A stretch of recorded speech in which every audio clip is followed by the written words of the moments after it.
அனைவருக்கும் வணக்கம். நம்ம இந்த ஔவையார் தனிப்பாடல்கள்ல ஒரு பாடல பத்தி நம்ம பார்க்கலாம்.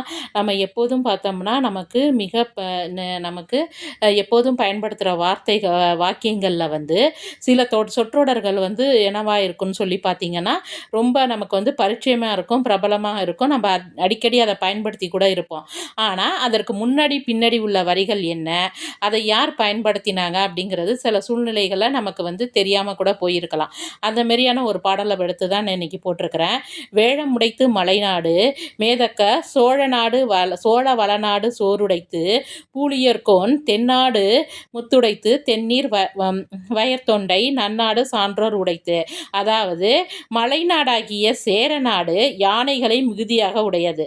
சோழ நாடு தன்னுடைய நீர்வளத்தினால் எதை ஒரு மிகுதியாக உடையதுன்னு பார்த்தீங்கன்னா, சோரை மிகுதியாக உடையது.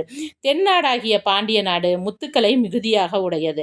தொண்டை நாடு சான்றோர்களை மிகுதியாக உடையது அப்படின்னு சொல்லிட்டு யார் சொல்றாங்கன்னு பார்த்தீங்கன்னா, ஔவையார் சொல்லியிருக்கிறாங்க தனிப்பாடல்கள்ல.